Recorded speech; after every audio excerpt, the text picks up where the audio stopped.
오늘도 우리가 이제 함께 읽은 요한계시록 15장에 기록된 이 말씀을 통해서 하나님께서 주시는 은혜를 우리가 함께 나누기를 원합니다. 이 요한계시록 15장에는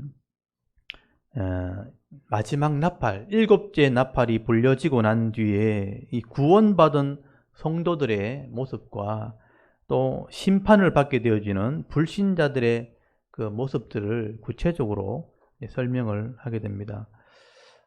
지난번에 우리가 요한계시록 12장에서 14장까지 이제까지 일어난 일들에 대한 어떤 상황을 설명하는 삽입 구절이라고 제가 설명을 드렸었는데요. 요한계시록 11장 15절에서 이제 7째 나팔, 마지막 나팔이 불려지게 되면 여기서부터 둘로 나눠지게 된다는 것을 여러분 꼭 기억을 하시기 바랍니다. 마지막 나팔이 불려지게 되어지면 이제 모든 것이 종료가 되기 때문에 하나님의 구원 계획 가운데 이게 모든 것이 끝이 나기 때문에 성도들은 변화되어서 들림 받게 되어지고 이 땅에 남아있는 불신자들은 마지막 진노의 대접이 쏟아짐으로 심판을 받게 되어지는 것입니다. 이게 동시에 일어나는 일입니다. 왜 이런 엄청난 일이 이런 일이 벌어지게 되었는가? 그것을 설명하기 위해서 12장부터 14장까지 설명 구절로 우리가 말씀을 들었다면, 오늘 이제 15장부터는 실제로 이제 나팔이 불려지고 난 뒤에 일어나는 일들에 대해서 이제 기록을 하게 되어집니다. 그래서 우리가 오늘도 제가 도표를 하나 보여드릴 텐데, 이 도표를 보면서 요한계시록을 이제 보셔야 됩니다. 그래서 이제 마지막 나팔이 여기서 불려지면, 7째 나팔이 불려지면 성도는 들림받고 불신자는 땅에 남아서 심판을 받게 됩니다. 동시에 일어나는 일이기 때문에 따로 설명을 할 수밖에 없는 겁니다. 그래서 15장이 오늘 읽을 내용인데, 위에 있는 성도들은 불로 된 심판, 땅의 심판 재앙을 넘어섰기 때문에 구원의 노래를 부르게 됩니다. 그 장면이 오늘 15장에 기록된 거예요. 근데 밑에는 심판이 이루어지기 때문에 불로 심판을 받게 됩니다. 이게 16장에 그 내용이 기록되어 있어요. 이게 동시에 일어나는 일인데 따로 설명된 거죠. 15장, 16장은 동시에 일어나는 일입니다. 그래서 15장에는 구원받은 성도, 16장에는 심판받은 이 불신자의 모습들이 기록이 되어 있는 것입니다. 그래서 이런 상황을 알고 이제 이 부분을 읽어야 이해가 되는 것이죠. 그래서 요거를 동시에 일어나는 일이고 위에와 아래의 모습이다 하는 것을 알고 오늘 15장 1절을 보시면 이제 설명을 하는 겁니다. 여러분 15장 거기 오늘 1절 보시면 또 하늘에 크고 이상한 다른 이적을 보매 7 천사가 7 재앙을 가졌으니 곧 마지막 재앙이라 하나님의 진노가 이것으로 마치리로다. 뭔가 끝났다는 얘기를 하게 되죠. 여기 지금 조금 번역이 잘못된 게 하늘에 크고 이상한 다른 이적이라고 돼 있지만 이 이상한이란 말이 원래는 놀랍다라는 뜻이에요. 경이롭다 이런 뜻이거든요. 그러니까 이상하다고 번역해 놓으니까 진짜 이상하게 된 거예요. 이게 놀랍다란 말로 하면 아무리 이상이 없죠. 하늘에 크고 놀라운 이적이 나타났는데 그게 뭐냐? 마지막 재앙이다 이렇게 해야 돼요. 놀랍다는 말로 번역을 하는 게 맞습니다. 저는 이 번역을 하신 분들이 이 내용들을 잘 파악하지 못하고 아마 저걸 번역을 했던 것 같아요. 그래서 크고 놀라운 표적을 봤는데 그게 마지막 재앙에 대한 표적이었다.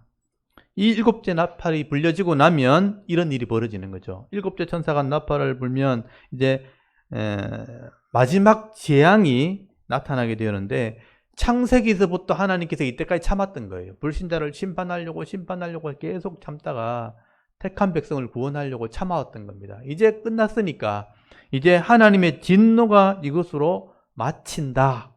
이제 진짜 끝난다는 얘기를 하게 되는 거예요. 그리고 이 7 재앙이 실제로 쏟아지는 얘기는 16장에 기록되어 있어요. 16장에서 이제 7 대접이 실제로 쏟아지는 이야기가 기록되어지는 것입니다. 여러분, 이 재앙은 이제까지 하나님께서 역사라는 긴 시간 동안 기회를 계속 줬잖아요. 기회를 주고 예수 믿으라고 구원받으라고 글로 써서 주기도 하고 선지자를 보내기도 하고 설교를 하기도 하고 그렇게 기회를 줬는데 더 이상 돌아오지 않은 이 불신자들, 그리고 그 불신자들을 유혹했던 존재, 두 짐승, 지난번에 설명해 보면 나오잖아요. 두 짐승, 왕과 거짓 선지자들. 그리고 이 왕과 거짓 선지자들에게 권세를 주었던 용, 마귀, 사탄을 이제 심판하겠다. 이 마지막 재앙을 통해서, 이 진노의 대접을 통해서 이 모든 것들을 내가 심판하겠다라고 말씀하게 되는 것입니다. 그래서 이 7 대접이 이제 땅에 쏟아지게 되면 한 번에 그냥 다 쏟아지는 겁니다. 그래서 불로 이 땅을 심판하기 때문에 그것을 불바다라 그렇게 표현해요. 불바다. 주로 북한에서 많이 쓰는 용어죠. 불바다.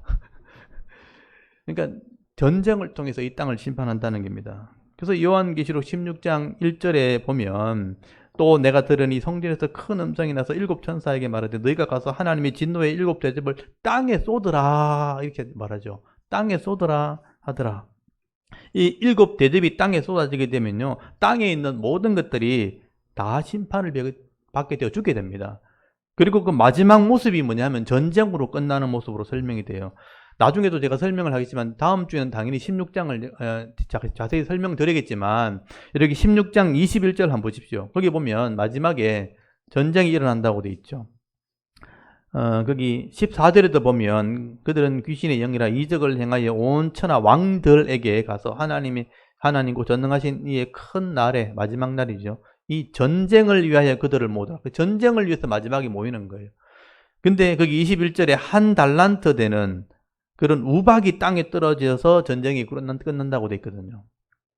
한 달란트면 거기 주석에는 우리 성경에는 지금 번호가 달려있고 밑에 보시면 번호에 설명이 돼 있을 거예요. 그 몇 킬로라고 기록되어 있어요. 거기는 60킬로라고 돼 있죠.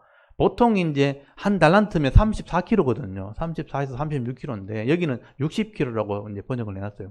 조금 기준에 따라 다르긴 한데 일단 뭐 30킬로든 60킬로든 30킬로면 시멘트 한 포대보다 더 무거운 거예요.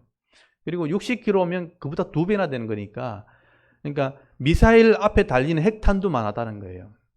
그러니까 우리가 지금 이 시대에 생각해 보면 한 달란트가 하늘에서 수없이 떨어진다고 본다면 이거는 분명히 이거는 미사일에 달린 핵탄두일 수밖에 없는 거예요. 그래서 핵폭탄이든 수소폭탄이든 이런 것이 하늘에서 수없이 떨어진다면 이 땅은 진짜 불바다가 될 수밖에 없어요.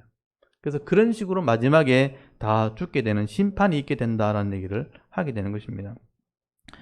그래서 이 성경에는 이 마지막 심판은 그래서 불로 반드시 심판한다는 얘기를 계속 하게 되는 거예요. 그래서 마지막 심판은 불로 된다는 얘기를 성경에 여러 곳에 기록을 하게 되는데 특별히 예수님께서 마지막 종말에 대한 얘기를 하실 때 마태복음에 보면 마태복음의 종말론이 24장이거든요. 예수님 마지막 얘기를 하실 때 이런 심판이 있게 될 거다. 그리고 예수님이 제자였던 베드로 있죠. 베드로가 마지막 종말에 대한 얘기를 하게 돼요. 그 종말에 대한 얘기를 하면서 마지막에는 반드시 불로 심판을 받게 될 것이라고 기록을 해요. 한 군데만 제가 찾아볼게요. 베드로후서 3장을 한번 보세요. 베드로후서 3장. 요한계시록 조금 앞에 있죠. 그래서 이제 요한계시록을 확실히 알아야 다른 데서 기록한 종말에 대해서도 같이 비교를 할 수 있는 거예요. 베드로후서 3장 12절. 베드로후서가 종말론에 대한 얘기입니다. 3장 12절 한번 읽어볼까요? 같이 하면 12절 13절 한번 읽어보겠습니다. 시작. 하나님의 날이 임하기를 바라보고 간절히 사모하라. 그 날에 하늘이 불에 타서 풀어지고 물질이 뜨거운 불에 녹아지려니와 우리는 그의 약속대로 의가 있는 곳인 새 하늘과 새 땅을 바라보도다. 아멘. 이게 짤막하게 기록되어 있지만 보시면 그 날, 어떤 정해진 날에 하늘에 불이 이게 타서 하늘이 불이 타서 풀어진다라는 표현을 썼죠. 또 물질, 모든 것의 근원이 되는 것이 뜨거운 불에 녹아진다라는, 액체화된다 이런 표현을 썼는데 다 타서 없어진다는 뜻이에요. 이런 날이 오게 된다는 것은 마지막 종말밖에 없죠. 지금 그런 일이 벌어지지 않잖아요. 마지막 때는 이렇게 불로 녹아지고 풀어지는 심판이 있게 될 거다. 하나님께서 인류를 처음 죄를 심판하실 때 노아 시대 물로 심판했잖아요. 노아 시대 물로 하나님이 심판하셨지만 이 마지막 이 불신자들에 대한 심판은 불로 심판하게 될 것을 말씀을 하게 된 것입니다. 근데 이제 마지막 심판이 이렇게 일어날 때 이 불신자들에게 대한 이 심판이에요. 근데 성도들은 이것을 건너게 되는 거죠. 구원받은 성도는 변화되어서 들림받고 이것을 넘어가게 되니까, 구원을 받게 되니까 구원의 노래를 부르게 되는 것입니다. 근데 이런 구원의 노래를 부르는 모습이 과거에 예언되어 있는 거죠. 그래서 모세가 죄를 상징하는 애굽을 건진받을 때, 애굽에서 구원받을 때 홍해를 지나오는 모습과 같다는 거예요. 홍해가 붉은 바다잖아요. 홍해라는 말이 한문으로 되어 있지만 붉은 바다라는 뜻이죠. 그 바다를 건너서 애굽의 군사들과 바로왕의 물로 심판을 받을 때 그 건넌 이스라엘 백성들이 구원의 노래를 부르는 모습과 같다. 그래서 홍해가 붉은 바다가 불바다를 상징하는 거예요. 이게 이제 하나의 그림자죠. 그래서 오늘 15장 요한계시록 15장 2절 3절에 보시면 그런 설명을 하게 되는 겁니다. 여러분 요한계시록 15장 2절에 보면 또 내가 보니 불이 섞인 유리바다 같은 것이 있고, 심판을 받으니까 불로 된 바다죠. 근데 맑게 보이기 때문에 유리바다는 표현을 쓰는데 사실은 불바다죠. 또 짐승과 그의 우상과 그의 이름의 수를 이기고 벗어난 자들이니까 성도들이에요.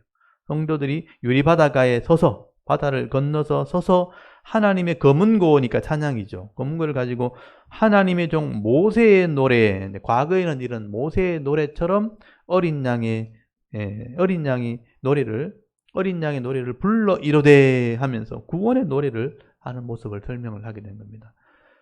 구약의 역사를 아는 사람이라면 이걸 이해할 수 있는 거죠.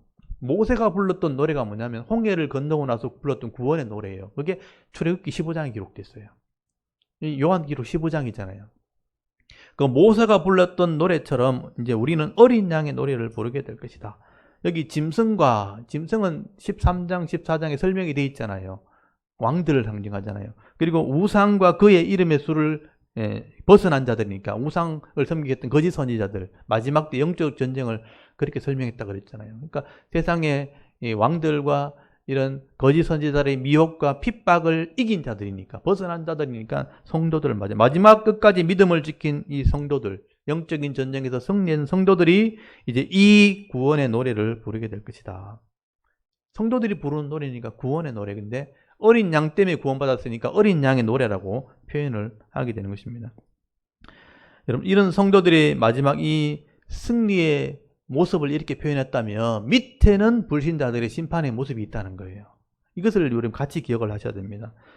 그래서 어떤 과정에서 이렇게 심판을 받게 되었는지를 이제 5절, 8절에서 설명을 하게 되는 거예요. 여러분 15장 5절에 보시면요. 또 이 일 후에 내가 보니 하늘의 증거 장막의 성전이 열리며 7 재앙을 가진 7 천사가 성전으로부터 나와 맑고 빛난 세마포 옷을 입고 가슴에 금띠를 띠고 네 생물 중에 하나가 영원토록 살아계신 하나님의 진노를 가득히 담은 금 대접을 그 7 천사에게 주니 하나님의 영광과 능력으로 말미암아 성전의 연기가 가득 차매 7 천사의 7 재앙이 마치기까지는 성전에 능히 들어갈 자가 없더라 라고 설명을 합니다.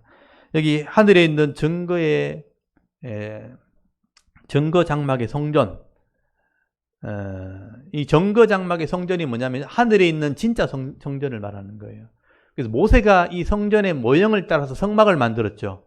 이걸 이제 증거 장막이라고 보통 표현하는데 이걸 성막이라고 보통 구약에서 얘기를 하게 됩니다. 근데 실제는 하늘에 있는 거예요.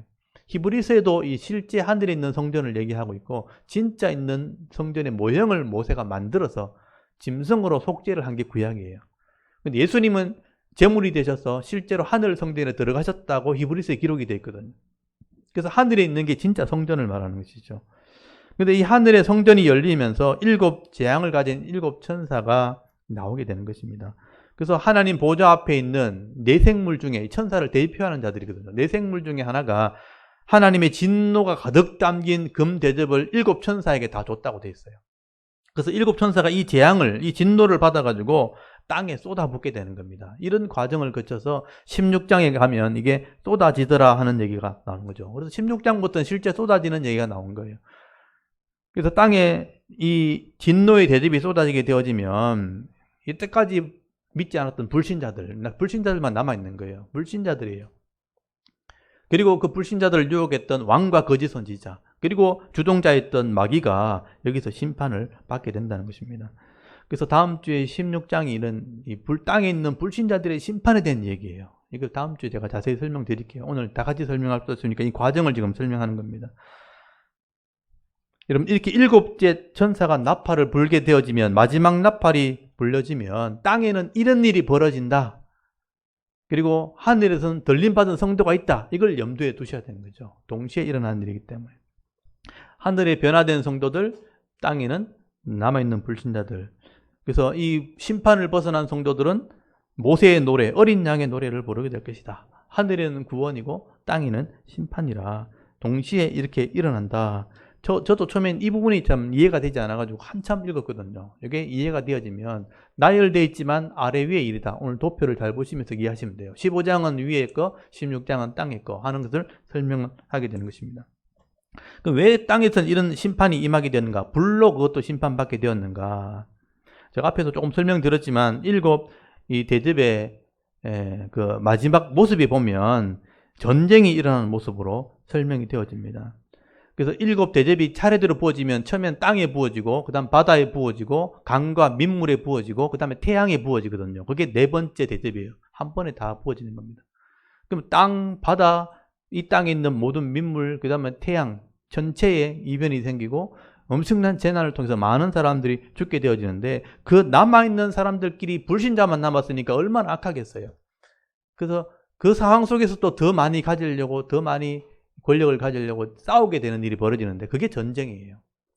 그래서 그 전쟁을 위해서 모이는 곳이 아마겟돈이라는 곳이에요. 그래서 여기 16절에 보시면, 16장 16절에 보시면, 16이죠. 16장 16절에 보시면 새 영이 히브리어로 아마겟돈이라는 곳으로 왕들을 모으더라 그랬어요. 이 아마겟돈에서 이 불신자들이 다 모여서 마지막 전쟁을 하게 되는데, 이 아마겟돈이 예루살렘 옆에 있는 머깃도라는 곳이거든요. 그곳에서 모여서 마지막 전쟁을 하게 된다고 기록이 됩니다.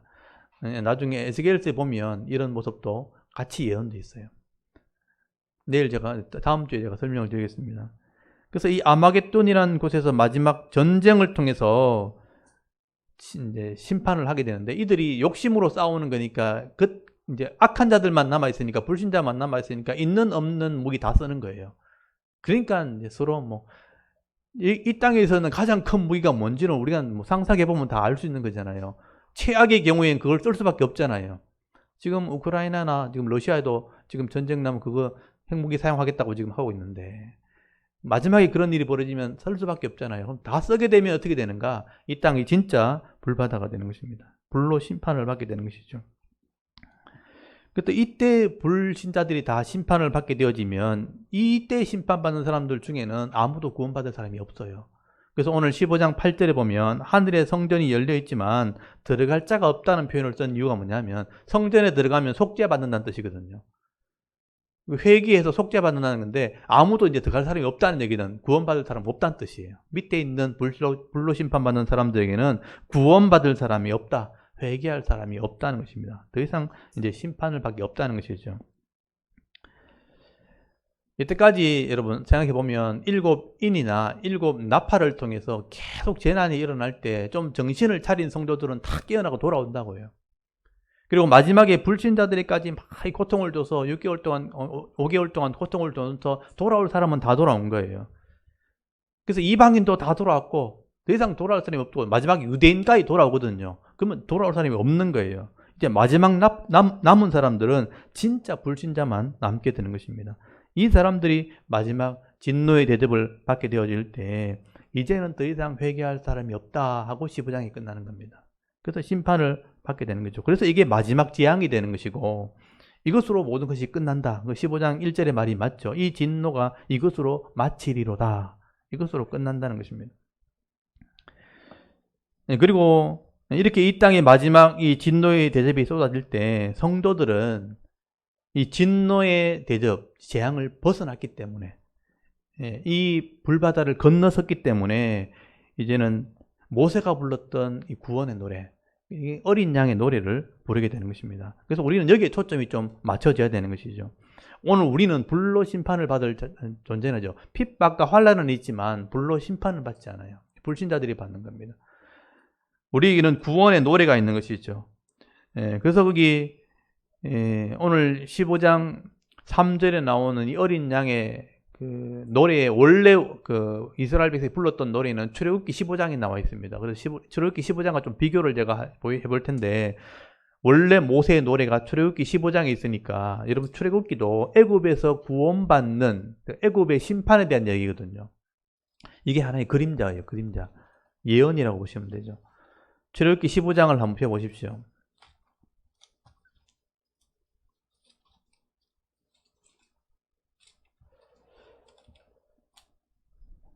나중에 이제 요한계시록 알고 구약 성경을 보면 아 이게 예언이구나 하는 것도 알게 됩니다. 출애굽기 15장 거기 1절에서 21절까지가 긴 노래가 나오거든요. 이게 구원의 노래입니다. 15장 1절 거기 1절, 2절만 한번 같이 한번 읽어볼까요? 이스라엘 백성들이 불렀던 구원의 노래입니다. 1절, 2절만 한번 읽어보겠습니다. 시작. 이때에 모세와 이스라엘 자손이 이 노래로 여호와께 노래하니 일러서되 내가 여호와를 찬송하리니 그는 높고 영원하시며 말과 그 단자를 바다에 던지셨음이로다. 여호와는 나의 힘이요 노래시며 나의 구원이시로다. 그는 나의 하나님이시니 내가 그를 찬송할 것이요 내 아버지의 하나님이시니 내가 그를 높이리로다. 아멘. 여기 보시면 나를 구원하신 하나님을 높이고 있죠. 구원한 하나님을 찬송하는 것을 보게 됩니다. 그래서 이 노래를 계속 지금 이어가죠. 그래서 20절까지 가보시면 이 모세의 누나였던 미리암이 여자를 대표해서 소고, 북을 들고 나옵니다. 북을 들고 이 찬양에 대한 화답을 해요. 춤을 추면서 화답을 하는데 거기 20절에 보면 아론의 누이 선지자 미리암이 손에 소고를 잡으며 모든 여인도 그를 따라 나오며 소고를 잡고 춤을 추니 미리암이 그에게 화답하여 이르되 이 찬양에 대한 화답이죠. 너희는 여호와를 찬송하라. 그는 높고 영원하시며 말과 그 탄자를 바다에 던지셨음이로다. 여기 말과 그 탄자는 애굽의 군사들을 말하는 겁니다. 바로가 사탄을 상징하고요. 그 군사들은 사탄의 일꾼들이거든요. 대적자들이니까. 이런 사탄과 그 탄자들, 그 종들을 하나님이 심판하셨다 하면서 이들이 찬송을 하나님께 드리고 있는 것입니다. 이렇게 과거의 모세가 이 사탄을 상징하는 바로와 그의 애굽의 군대, 이 사탄의 일꾼들을 상징하는 그 사탄의 일꾼들을 심판하셨다는 것을 노래했다는 거죠. 그게 붉은 바다, 홍해에서 불렀던 노래예요. 이게 하나의 그림자라는 것입니다. 근데 오늘 본문에는 진짜 이제 땅이 심판받을 때 불로 된 바다를 걷는 성도들이 모세가 불렀던 노래를 이제 진짜 부르게 되는 것이죠.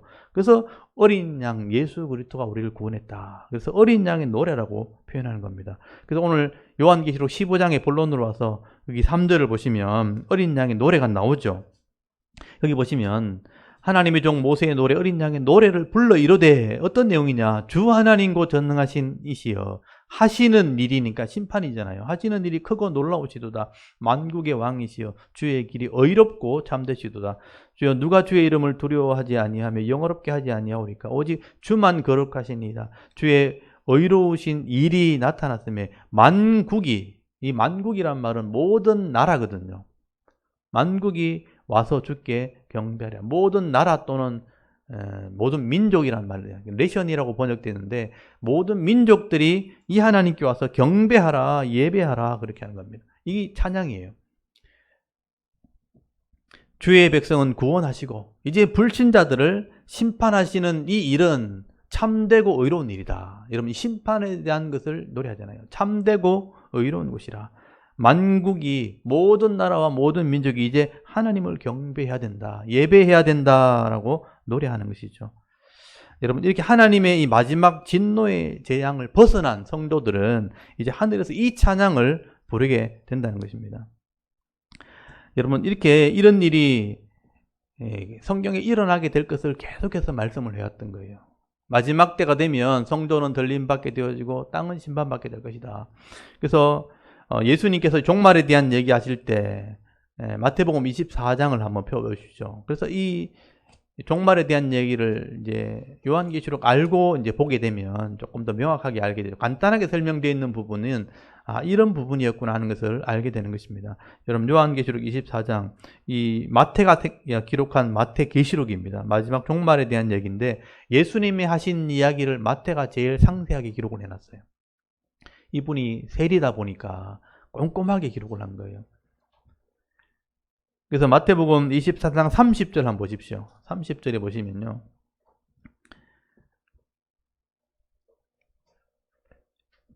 그때 인자의 징조가 하늘에서 보이겠고 그때 땅의 모든 족속들이 통곡한다 그랬잖아요. 통곡하며 그들이 인자가 구름 타고 능력과 큰 영광으로 오는 것을 보리라. 그러니까 큰 나팔 소리와 함께 천사를 보내리니 그들이 그의 택하신 자들을 하늘 이 끝에서 저 끝까지 사방에서 모으리라. 처음에 모르고 이걸 읽으면 이게 무슨 황당한 얘기인가, 뭐 구름 얘기 막 하고 하늘 이 끝에서 저 끝까지 모은다 이런 얘기 하는데 이게 사실 마지막 때 일어난 일이거든요. 그래서 이 인자의 징조가 뭐냐면 주님이 오실 때가 되었다 하는 것이고요. 모든 족속들이 통곡하게 되는 일이 있다는 건 뭐냐면 심판을 얘기하는 겁니다. 이 땅에서는 이런 불신자들의 심판이 있게 되어질 때에 주님이 영광 중에 오셔서 나팔 소리와 함께 마지막 나팔을 얘기하죠. 성도들은 이 끝에서 저 끝까지 다 사방에서 모으는 일이 있게 될 거다. 주님을 만나게 되는 일이 일어나게 된다. 성도들이 변화되어서 주님을 만나게 되는 일이 있다는 것을 말씀을 하게 되는 것입니다. 그래서 여러분 이 땅의 불신자들에게는 이 마지막 재앙, 마지막 심판이 있게 될 것이고 또 성도들은 이 심판을 벗어나서 구원의 노래, 어린 양의 노래를 부르는 주님과 함께 그런 노래를 부르는 때가 오게 된다는 얘기를 하고 있는 거죠. 이게 요한계시록 15장에 있는 얘기를 얘기하는 겁니다. 그리고 사도 바울도 똑같은 얘기를 하게 되는데 여러분 데살로니가전서 4장을 한번 펴보십시오. 제가 이렇게 설명하는 이유는 성경 전체가 한 가지를 얘기하고 있다는 걸 제가 설명드리는 겁니다. 다른 얘기가 아니라는 거예요. 데살로니가전서 4장 16절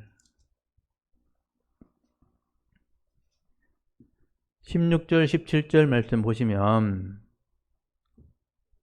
15절에 보면 주님이 강림하신다 그렇게 돼 있죠.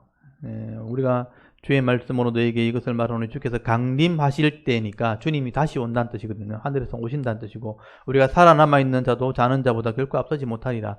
주께서 호령과 천사장의 소리와 하나님의 여기도 나팔 소리라고 되어 있죠. 마지막 나팔을 말하고 있고요. 친히 하늘로부터 강림하시리니 그리스도 안에 죽은 자가 먼저 일어나고 변화되는 겁니다. 그 후에 우리 살아남은 자들도 그들과 함께 구름 속으로 끌어올려 공중에서 주를 영접하게 하시리니 그리하여 우리가 항상 주와 함께 있으리라. 여기도 보시면 그때 살아남은 마지막 때 살아남은 사람 믿고 죽은 사람들은 죽은 뒤에 변화되어지고요. 그 당시 살아있는 사람들은 살은 상태에서 변화되어서 중요한 개념이 공중에서 주님을 영접한다는 거예요. 이 공중에서 주님을 영접하려면 우리가 이런 몸을 가지고는 불가능해요. 변화되어야지만 가능한 것입니다. 그러니까 뭔가 변화가 나타나야지만 변화되어야지만 구름 속으로 끌어올리고 공중에서 만나는 일도 가능해지는 것이죠. 그래서 바울이 이런 부분을 이제 설명을 하게 되는 거예요. 여러분 고린도전서 15장을 한번 펴보시죠. 고린도전서 15장.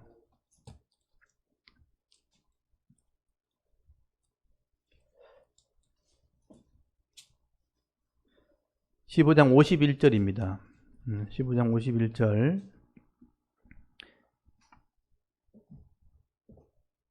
보라 내가 너에게 비밀을 말한다. 이건 아는 사람만 알기 때문에 비밀이라는 표현을 쓴 거죠. 비밀을 말하노니 우리가 다 잠잘 것이 아니요 마지막 나팔. 여기도 마지막 나팔이라고 되어 있죠. 7째 나팔이 불려지면 순식간에 호련히. 이것도 중요한 개념이에요.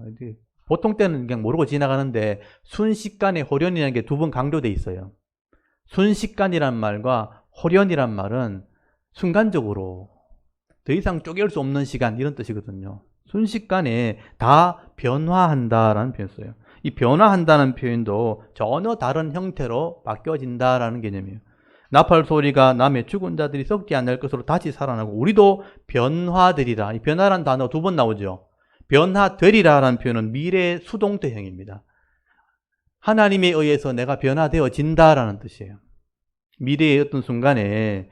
그래서 우리가 전혀 다른 형태로 변화되어야지만 공중에서 주님을 만나는 일이 벌어질 수 있는 것이죠. 하나님께서는 이런 때를 준비해 놓으셨고요. 이런 몸도 이미 우리에게 준비해 놓은 것입니다. 그래서 이미 죽은 자들, 이제 부활의 형체로 변화되어지는 것이고요. 살아남아 있는 자도 순식간에 호련히라는 표현이죠. 순식간에 변화되어진다라는 표현을 쓰게 된 것이죠. 그래서 이걸 부활의 몸이라고 얘기하는 겁니다. 성도들은 마지막 때 부활의 몸으로 영원히 썩지 않는 몸으로 변화되기 때문에 공중에서 주님을 만나는 것이 가능해지는 거죠. 여러분 빌립보서 3장 21절 한번 펴보십시오. 빌립보서 3장 21절.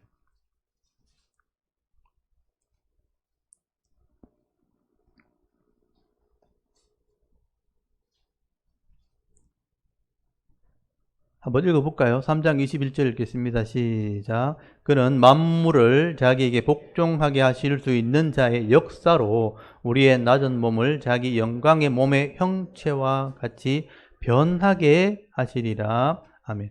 우리의 시민권은 하늘에 있다. 하늘의 시민권을 바울이 빌립보에서 얘기하면서 중요한 표현을 쓰죠. 만물을, 천지 만물을 자기에게 복종하게 하실 수 있는 자가 누구예요? 창조주 하나님이죠. 그 하나님의 역사, 하나님의 능력으로 우리의 낮은 몸을 자기 영광의 몸의 형체로 변하게 하실 수 있다라고 표현하고 있죠. 우리가 변하는 게 아니고 우리 스스로가 변하는 게 아니고 하나님이 그렇게 하실 수 있다는 얘기를 하고 있는 겁니다. 그래서 우리 낮은 몸이 영광의 몸의 형체로 변화하게 하셔서 주님을 만나게 되는 것이다. 그래서 이 변한다는 이 표현이 완전히 다른 형체를 얘기하는 겁니다. 지금에 있는 이 몸을 얘기하는 게 아니죠. 영원히 사는 몸, 부활의 몸으로 변화되어지는 것입니다.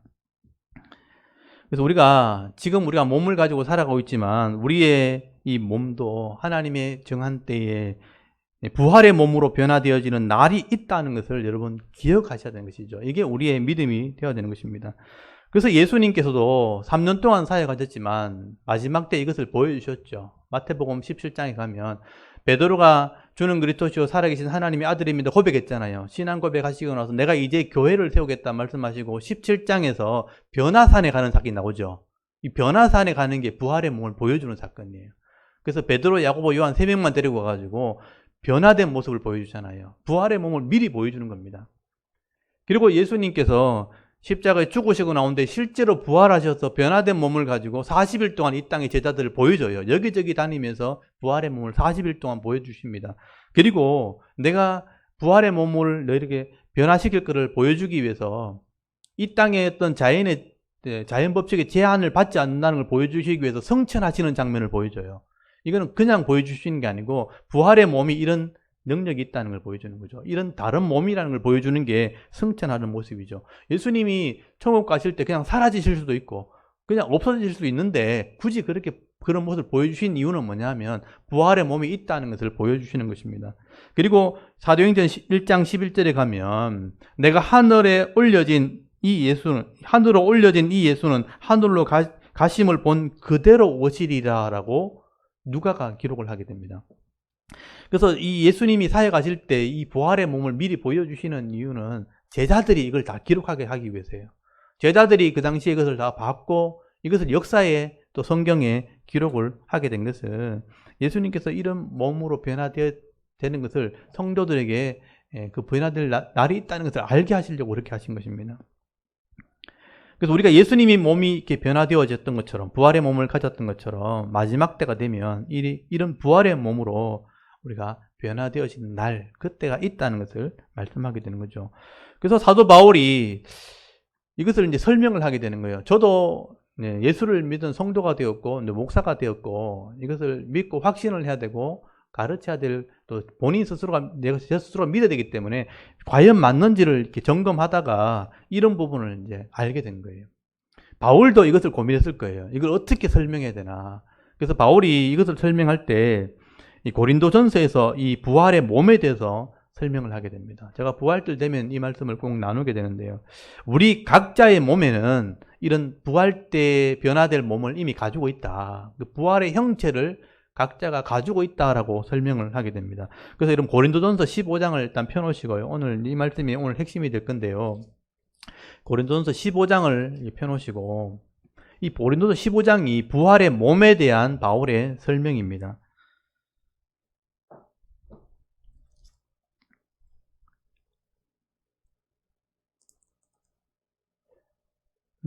여기 15장 35절을 보시면 누가 묻기를 죽은 자들이 어떻게 다시 살아나며 어떠한 몸으로 오느냐라고 질문하잖아요. 그 당시에도 이런 질문이 있었다는 얘기죠. 부활을 한다는데 그러면 어떤 몸으로 우리가 부활하느냐라고 질문했을 때 바울이 이런 표현을 쓴 거죠. 그래서 바울이 설명하는 것은 자연 법칙, 그러니까 창조의 원리를 가지고 설명하게 되는 거죠. 거기 35절 이하에 보시면 농부가 뿌리는 씨를 가지고 설명을 하게 되죠. 씨를 뿌리면 씨가 그대로 있는 것이 아니라 그 형체는 썩어서 사라지고 다른 뿌리와 줄기가 나온다. 그 씨 안에 다른 형체가 들어있는 것이다 라고 설명을 하게 됩니다. 그 씨 안에 다음의 형체가 있는 거죠.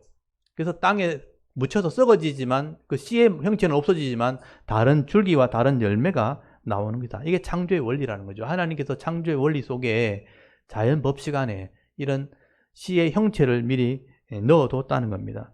그래서 15장 39절 한번 보십시오. 거기 보면 39절에 육체는 다 같은 육체가 아니니 하나는 사람의 육체요, 하나는 짐승의 육체요, 하나는 새의 육체요, 하나는 물고기 육체라. 하늘에 속한 형체도 있고 땅에 속한 형체도 있으나 하늘에 속한 것의 영광이 따로 있고 땅에 속한 것의 영광이 따로 있으니. 그러니까 모든 형체를 만드신 분이 하나님이죠. 형체를 디자인하시고 형체의 모든 기능을 창조하신 분이 하나님이에요. 그래서 땅에 사는 형체는 땅에 사는 형체대로, 물에 사는 형체는 물에 사는 형체대로, 하늘에 공중에 사는 새들은 공중에 사는 형체대로 창조하신 분이 하나님이에요. 그리고 땅에 속한 형체가 있는 것처럼 여기 하늘에 속한 형체도 따로 있다. 그리고 그 영광이 다 다르다라고 설명을 하게 되는 것이죠. 그래서 우리가 사람이 몸이 태어날 때도 원래 우리 몸이 태어날 때는 원래는 정자였고 난자였다고 제가 설명을 드렸죠. 제가 그렇게 이제 저는 이해를 한 거죠. 난자와 정자가 만나서 그 설계도대로 다른 형체가 되어서 어머니 양수 속에서 10달을 있다가 때가 되면 밖으로 나와서 숨을 쉬는 존재가 되는 거예요. 양수 속에 있을 때는 숨을 쉬지 않습니다. 탯줄로만 호흡을 하는 거예요. 근데 땅에 때가 되었을 때 밖으로 나왔을 때 허파로, 폐로 숨을 쉬는 존재가 되는 거예요. 숨이 멎으면 죽는 거예요. 그래서 이 땅에 나오는 순간은 숨을 쉬어야 살 수 있는 존재가 되는 거예요. 그래서 그 숨이 끊어지면 이 땅의 생은 끝나는 것이죠.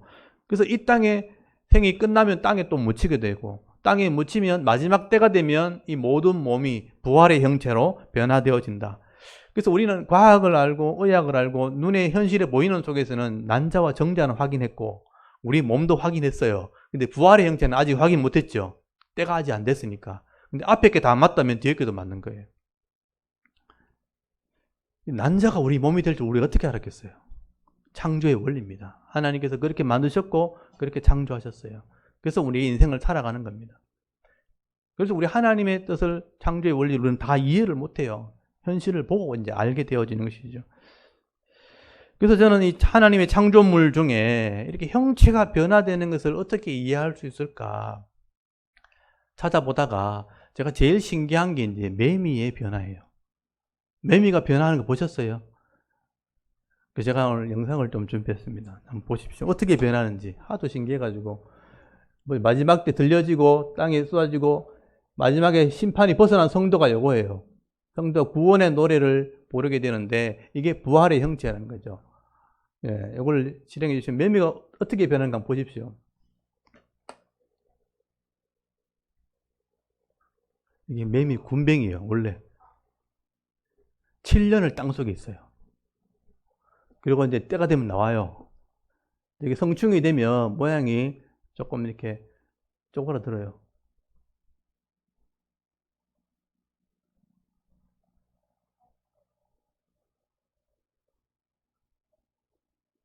실행이 안 돼요.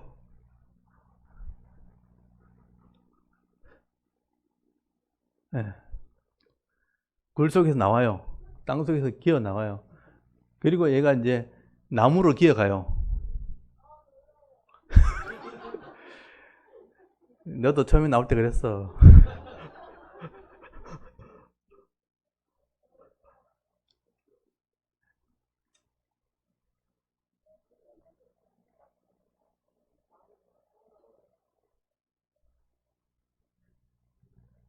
이게 90배속이에요.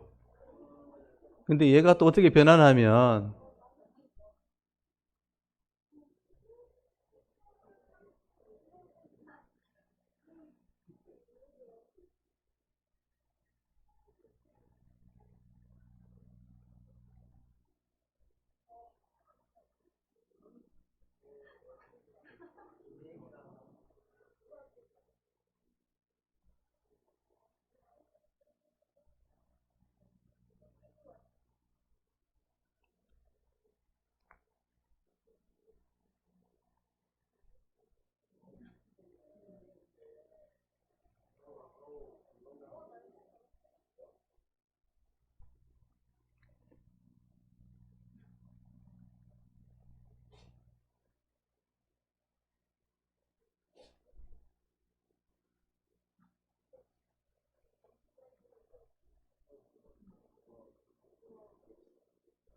전혀 다른 모양이죠.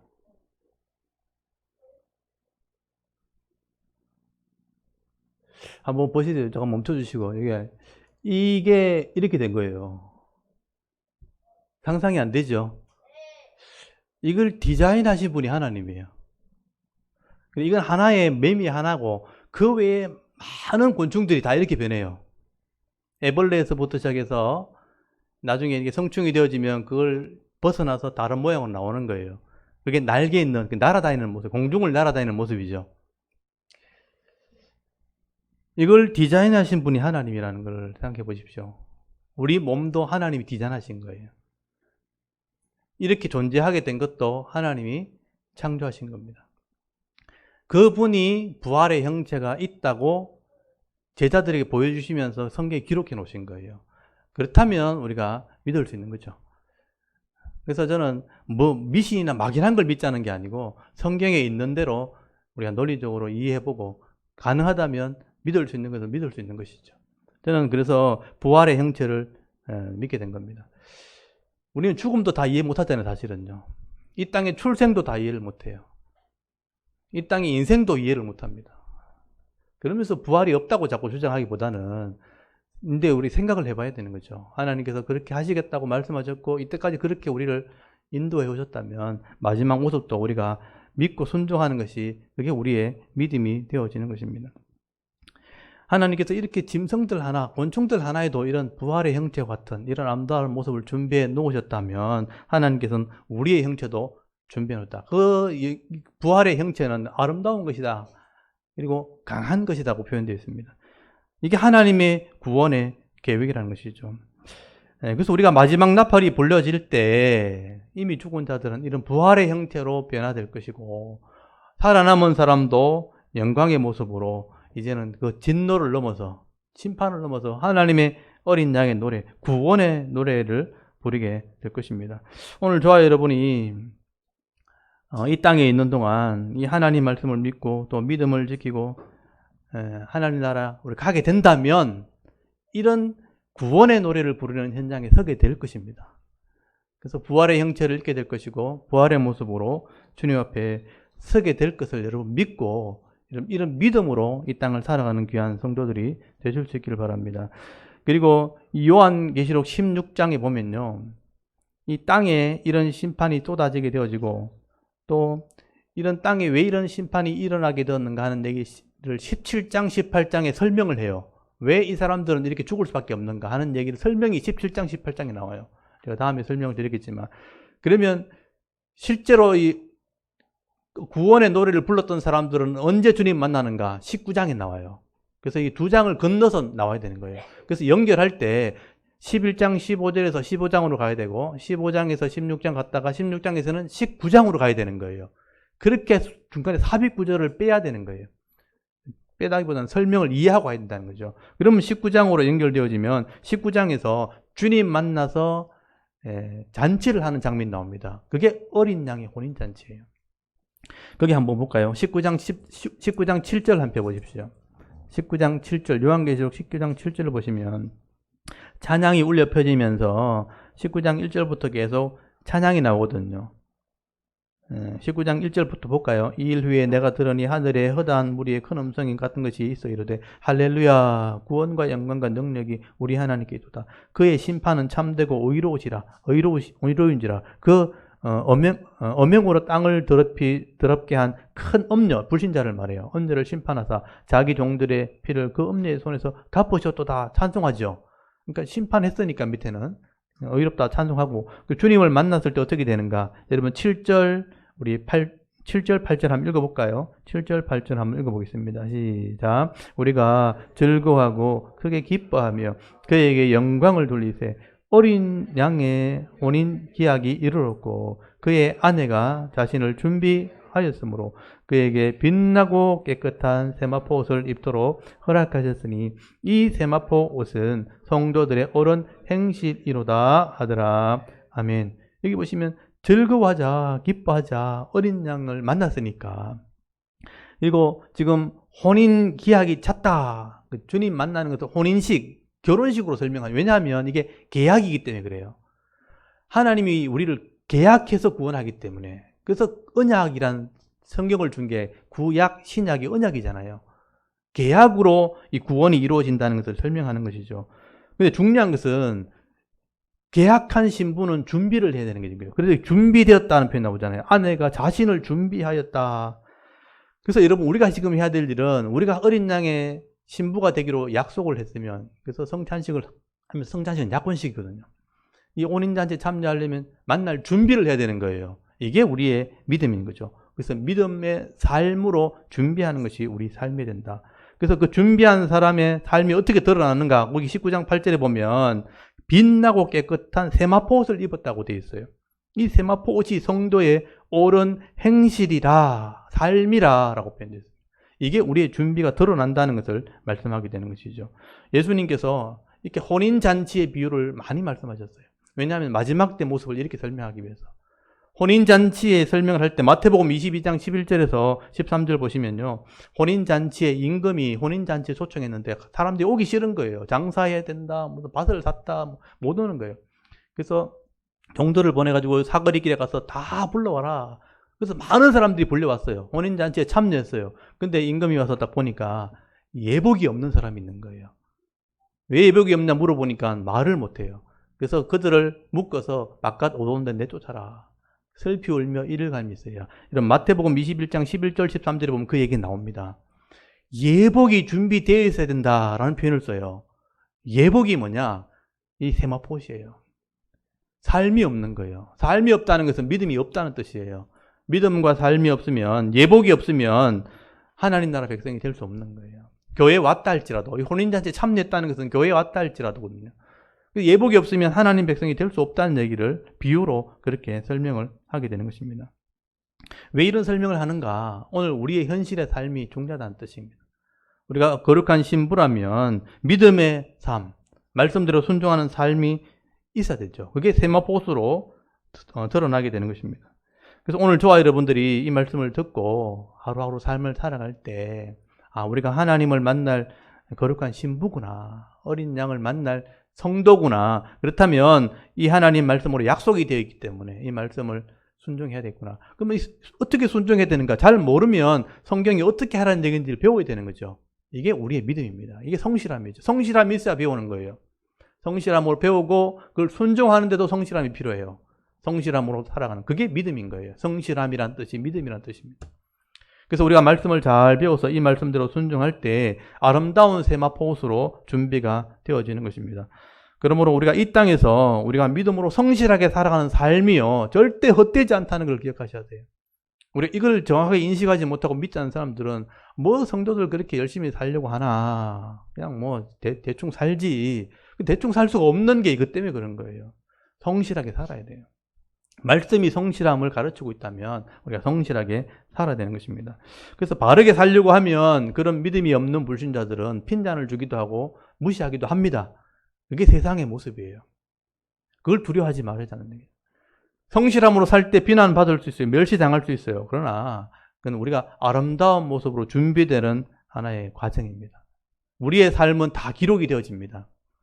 우리가 성실하게 살아가는 삶, 내 거룩한 삶이 없어지지 않고요. 미래에 주님 만났을 때 아름다운 이 옷으로 우리가 장식되어진다는 것을 여러분 기억할 수 있기를 바랍니다. 그게 우리의 영광이 되어지는 것입니다. 그러면 오늘 우리가 하루하루 살아가는 삶은 절대로 허무한 삶이 아닙니다. 나의 영적인 모습을 아름답게 장식하는 어떻게 보면 기회라는 기회. 하루하루 삶이 기회입니다. 믿음으로 하루하루 살아가는 삶을 절대 소홀하게 생각하지 마십시오. 그래서 제가 매일마다 말씀을 보내드리는 이유는 그 기회를 잃어버리면 안 되니까. 너무 시간에 쫓겨서, 너무 상황에 쫓겨서, 막 몸이 지쳐서 내가 대충 약해지지 않으려고. 그래서 깨어나게 하려고 말씀을 보내드린 거예요. 그게 제 직무예요. 마지막 때의 양식을 나눠주는 자가 하나님의 종이라고 되어 있어요. 저는 그 종의 직무를 감당하고 싶은 거죠. 그래서 여러분이 말씀을 보내드리면 매일마다 깨어서 성실함으로 살아가는 것, 여러분 미래의 모습을 장식하는 기회라는 것을 꼭 기억하십시오. 마지막에 아름답게 드러나야 되지 않겠습니까? 만약 우리가 이런 믿음이 없고 이런 소망이 없다면 우리는 자기 본능대로, 그냥 욕심대로, 그냥 눈에 보이는 세상을 따라 죄의 길을 그냥 막 살아갈 겁니다. 근데 여러분, 그게 부끄러운 그림자로, 부끄러운 흔적으로 다 남게 됩니다. 나중에 부끄러운 흔적으로 남게 돼요. 그렇게 되지 않기를 바랍니다. 오늘도 우리가 이 요한계시록의 말씀을 마음에 이렇게 묵상하면서 요한계시록에 기록된 이 성도의 마지막 이 구원의 모습과 또 이 영광스러운 모습을 우리가 밝히 여러분 깨닫고 보시면서 이 소망 가운데 내게 주어진 각자에게 있는 이 믿음의 경주를 우리가 끝까지 잘 달려갈 수 있는 믿음 있는 귀한 성도들 다 되실 수 있기를 주의 이름으로 축원합니다. 아멘. 잠깐 기도드리겠습니다. 하나님 은혜를 참 감사합니다. 오늘도